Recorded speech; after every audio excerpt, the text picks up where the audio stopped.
Praise the lord. ప్రభు నామమున మీకు అందరికీ వందనాలు.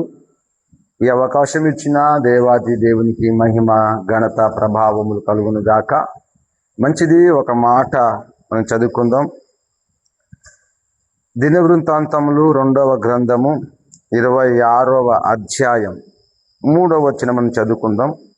ఉజ్జియా ఏలనారంభించినప్పుడు 16 ఏండ్ల వాడై యెరూషలేములో 72 సంవత్సరం లేలెను. అతని తల్లి యెరూషలేము కాపురస్తురాలు, ఆమె పేరు యెకోలియా. అతడు తన తండ్రి అయిన అమాజ్య చర్య అంతటి ప్రకారము యెహోవా దృష్టికి యథార్థంగా ప్రవర్తించెను. దేవుని ప్రత్యక్షత విషయమందు తెలివి కలిగిన జకర్యా దినములో అతడు దేవుని ఆశ్రయించెను. అతడు యెహోవాను ఆశ్రయించినంత కాలము దేవుడు అతని వృద్ధిల్ల చేసేను. హల్లెలూయా. మంచిది. ఇక్కడ ఒక రాజు, ఉజ్జియా అనబడుతున్న రాజు గురించి మనం చదువుకున్నాము. ఈ రాజు 16 సంవత్సరాలకే రాజు అయ్యాడు. తన తండ్రి చనిపోయిన తర్వాత 16 సంవత్సరాలకు రాజు అయ్యి 50 సంవత్సరాలు పరిపాలన చేశాడు యెరూషలేములో. అతని తండ్రి ఎవరు అంటే అమాజ్యా. ఈ అమాజ్యా ఎలాంటి వాడు అంటే దేవుని దృష్టికి యథార్థంగా ప్రవర్తించిన వాడు. దేవుని దృష్టికి యథార్థంగా ప్రవర్తించి దేవుని యందు భయభక్తులు కలిగి బ్రతికిన వ్యక్తి. అతని కుమారుడైన ఉజ్జియా కూడా అతని చర్య అంతటి చొప్పున తన దేవుడైన యెహోవా దృష్టికి యథార్థంగా ప్రవర్తించెను. తన తండ్రి లాగానే, తన తండ్రి చర్య ప్రకారం, తన తండ్రి ఎలాగైతే దేవుని ఎదుట, ప్రభు ఎదుట జీవించాడో తాను కూడా తన తండ్రి లాగానే జీవించాడు. ఇంకా చెప్పాలంటే అతడు యెహోవాను ఆశ్రయించినంత కాలము దేవుడు అతని వర్ధిల్ల చేసేను. ఉజ్జియా దేవుని ఆశ్రయించినంత కాలం, తెలివి కలిగిన జకర్యా దినములలో, ఇంకా చెప్పాలంటే అతడు తెలివి కలిగిన జకర్యా దినములలో అతడు దేవుని ఆశ్రయించెను. దేవుని ఆశ్రయించినంత కాలము, ప్రభుని ఆశ్రయించినంత కాలము దేవుడు అతనికి సహాయం చేశాడు. దేవుడు అతన్ని ఆశీర్వదించాడు. దేవుడు అతని వర్ధిల్ల చేశాడు, వృద్ధిపరిచాడు. అతడు వృద్ధిలోనికి వచ్చాడు కదా. హల్లెలూయా. మన జీవితంలో, మన బ్రతుకుల్లో కూడా మనం ఆశీర్వదించబడాలంటే, మనం దీవించబడాలంటే దేవుని ఎదుట మనం యథార్థంగా బ్రతకాలి. దేవుని ఎదుట మనం నీతిగా బ్రతకాలి, నమ్మకంగా బ్రతకాలి, పరిశుద్ధంగా బ్రతకాలి. అంత మాత్రమే కాదు కానీ ప్రతి విషయంలో మనం యెహోవాను అనగా మన దేవుని ఆశ్రయించే వారిగా, ఆధారం చేసుకుని బ్రతికే వారిగా మనం ఉండాలి.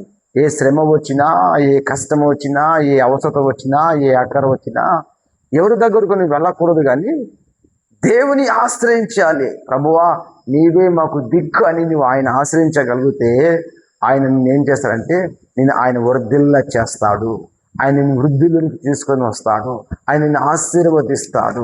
ఇతడు యెహోవాను ఆశ్రయించినంత కాలం, దేవుని ఆశ్రయించినంత కాలం దేవుడు అతని వర్ధిల్ల చేస్తూ వచ్చాడు, అతని దీవిస్తూ వచ్చాడు, అతని ఆశీర్వదిస్తూ వచ్చాడు, అతని రాజ్యాన్ని స్థిరపరిచాడు.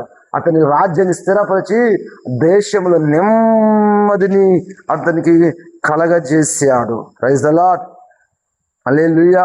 నెమ్మది కలగజేసిన తర్వాత అతడు ఏం చేశాడంటే అతడు స్థిరపడు వరకు ఇంకా అతనికి ఆశ్చర్యకరమైన సహాయం కలిగను గనుక అతని కీర్తి దూరముగా వ్యాపించెను. అతడు యెహోవాను ఆశ్రయించాడు. యెహోవాను ఆశ్రయించినంత కాలము దేవుడు అతన్ని ఆశీర్వదిస్తూ దీవిస్తూ వచ్చాడు. అంత మాత్రమే కాదు కానీ దేవుడు అతన్ని స్థిరపరిచాడు. అతడు స్థిరపడేంత వరకు ఆశ్చర్యకరమైన సహాయము, ఎవరికి అర్థం కాని విధముగా అతడు ఆశీర్వదించబడుతున్నాడు. ఎవరికి అర్థం కాని విధముగా అతని పట్ల దేవుడు కార్యములు చేస్తున్నాడు. మనిషి ఊహకు అర్థం కావట్లా. ఎంత వ్యతిరేకం, ఎన్ని ఆటంకములు కలిగినా కూడా దేవుడు అతని పక్షంలో కార్యం జరిగిస్తూ అతని దీవిస్తూ అతన్ని స్థిరపరచాడంట. అతడు స్థిరపరిచిన తర్వాత అతనికి సహాయము కలిగేను, ఆశ్చర్యకరమైన సహాయము కలిగేను గనుక అతని కీర్తి దూరముగా వ్యాపించెను. అతని గొప్పతనము, అతని మంచితనము, అతడు చేసిన కార్యాలు, అతడు దేవుని ఎదుట జీవించిన విధానము, అతని గురించి ఆ చుట్టుపక్కల దేశాలకు, చుట్టుపక్కల ప్రాంతాలకు, ఇశ్రాయేలు ప్రజలకు మాత్రమే కాదు కానీ ఆ ఇశ్రాయేలు దేశం చుట్టూ ఉన్న ఇంకా అనేకమైన దేశాలకు కూడా ఉజ్జియాను గురించి తెలియజేయబడింది. ఉజ్జియా గో ఇలా ఉన్నాడు, ఆ రాజు గొప్పగా దీవించబడ్డాడు, అతడు యథార్థంగా బ్రతుకుతున్నాడు, అతడు పరిశుద్ధుడు, నీతిమంతుడు అని అతని గురించి గొప్పగా చెప్పుకుంటున్నాడు కదా. దేవుడు అతన్ని ఘనపరిచాడు. ఒక మాట చెప్పాలంటే దేవుడు అతన్ని హెచ్చించాడు. ఎలా హెచ్చించాడంటే అతడు యెహోవాను ఆశ్రయించినందువలన. నీవు కూడా హెచ్చించబడాలంటే, నీవు కూడా ఘనపరచబడాలంటే, నీవు కూడా ప్రభు ఘనపరచాలంటే నీవు, నేను, మనము ఆయన్ను ఆశ్రయించే వారిగా మనము ఉండాలి కదా. అయితే ఇక్కడ ఒక విషయం ఏంటంటే, అతడు స్థిరపడిన తర్వాత మనసున గర్వించి చెడిపోయాను. ఇప్పుడు ఎందుకు గర్వం వచ్చింది ఆయనకు అంటే అతను స్థిరపడ్డాడు. ఒకటి స్థిరపడిన తర్వాత అతని కీర్తి దూరంగా వ్యాపించాడు. అనగా అతని గురించి అనేకులు గొప్పగా చెప్పుకుంటున్నారు. ఆయన పలానా ఆయన ఇదిగో చక్కగా పాటలు పాడతాడంట, మంచి వాక్యం చెప్తాడంట, మంచి ప్రార్థన చేస్తాడంట, మంచి భక్తిపరుడు అంట, మంచి నీతిపరుడు అంట అని చెప్పుకోవడం వలన యథార్థవంతుడంట, అతను వంటి మంచివాడు ఎవరు లేరు, అతనుకున్న ధనము, అతనుకున్న ఐశ్వర్యము, దీన్ని బట్టి ఆయనకు గర్వం వచ్చి, తన ధనాన్ని బట్టి, తన ఐశ్వర్యాన్ని బట్టి, తన అందాన్ని బట్టి లూసిఫర్ పడిపోయిన కారణం ఏంటంటే తన జ్ఞానాన్ని చెరుపుకున్నాడు. తన జ్ఞానాన్ని బట్టి లేదా తనకున్న అందాన్ని బట్టి లోపల తాను కూడా దేవునితో సమానంగా ఉండాలని, తాను కూడా పూజలు అందుకోవాలని, తాను కూడా దేవునిలాగా బ్రతకాలని తన మనసులో దురుద్దేశం పెంచుకొని గర్వించిన వాడై పడిపోయాడు కదా. నీ జీవితంలో దేవుడు ఏ స్థితిలోకి తీసుకెళ్ళినా, దేవుడు ఎంత ఉన్నతమైన స్థితిలోకి వెళ్ళినా నీ జీవితంలో నువ్వెన్నటికీ గర్వం రానివ్వకూడదు. గర్విష్ఠులు ఆయనకు అసహ్యులు, అహంకారాన్ని ఎదిరించి ఆయన దీనులకు కృపనిస్తాడు. గుర్తుపెట్టుకో, నువ్వు గర్వించినవా నీ జీవితం నీవే నాశనం చేసుకున్నట్లు. నాశనానికి ముందు గర్వం ఉంటుందంట, గర్వం వస్తుందంట.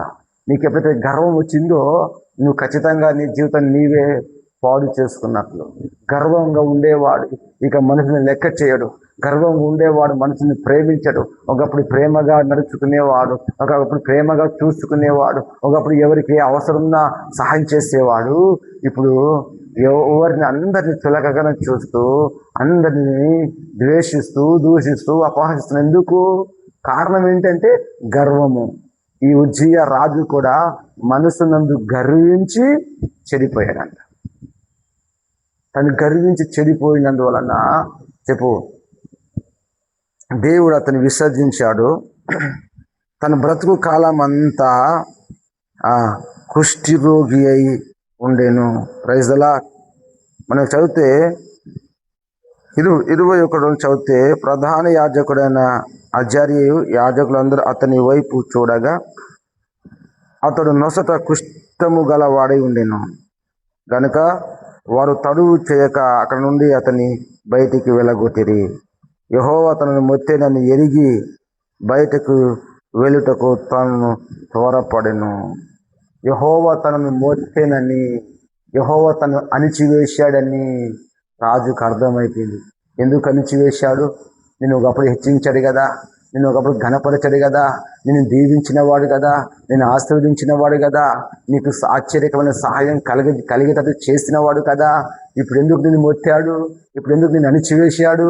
ఇప్పుడు ఎందుకు నిన్ను పాడు చేశాడంటే నువ్వు గర్వించినందువలన. ఎప్పటికైనా మన జీవితంలో గర్వము అనేది మనకు ఉండకూడదు. గర్వము నాశనానికి నడిపిస్తుంది. దేవుడు తను మొత్తినందువలన అతనికి కుష్ఠరోగం వచ్చింది. తాను మరణమయ్యేంత వరకు అదే కుష్ఠరోగంతో అతడు చనిపోయాడు కదా. మొదట ఆరంభం మంచిగా ఉంది, కానీ ముగింపు చాలా దుఃఖకరం కదా. మన జీవితంలో ఎప్పటికీ దేవుడిని ఏ స్థితిలో ఉంచినా, ప్రభుని ఏ పరిస్థితిలో ఉంచినా, నీ ఎదురికి గర్వం, నీకు గర్వం రాకుండా నువ్వు చూసుకో. ఇంకా దేవుడు నిన్ను అత్యధికంగా హెచ్చించి ఆశీర్వదిస్తాడు. Praise the Lord. మంచిది ఈ మాటలు దేవుడు దీవించి ఆశీర్వదించును గాక. ఆమేన్.